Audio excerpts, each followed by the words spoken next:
بسم اللہ الرحمن الرحیم۔ ناظرین کرام، ماہ مقدس مشاعر اسلام کا مہینہ ہے جس میں دین اسلام کے بہت سے واقعات رونما ہوئے ہیں۔ 3 رمضان مبارک کو جگر کو شہ رسول سیدہ طیبہ طاہرہ ظاہرہ خاتون جنت حضرت فاطمہ زہرا سلام اللہ علیہا کا وصال باکمال ہوا۔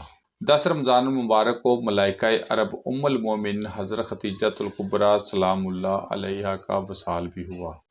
17 رمضان المبارک کو پورا اسلام نبی کریم صلی اللہ علیہ وآلہ وسلم کی معیت میں کفر کے سامنے چٹان بن گیا، جسے معرکہ بدر کے نام سے جانا جاتا ہے۔ 19 رمضان المبارک کو مولا کائنات اخی مصطفیٰ شوہر بطول بابا حسنین کریمین امیر المومنین خلیفۃ المسلمین حضرت علی المرتضیٰ شیر خدا کو ملعون عبد الرحمن ابن ملجم نے نماز کی حالت میں ضرب لگائی، اور اسی ضرب کی وجہ سے 21 رمضان المبارک کو مولا کائنات نے جام شہادت نوش فرمایا۔ اس ماہ مقدس کی 27ویں رات کو قرآن پاک کا نزول ہوا۔ نبی کریم صلی اللہ علیہ وسلم کا ارشاد باکمال ہے، رمضان کے آخری عشرہ کی طاق راتوں میں لیلۃ القدر کو تلاش کرو، جس کی ایک رات کی عبادت 1000 مہینوں کی عبادت سے افضل ہے۔ لیلۃ القدر کی رات کو فرشتوں کا بھی نزول ہوتا ہے۔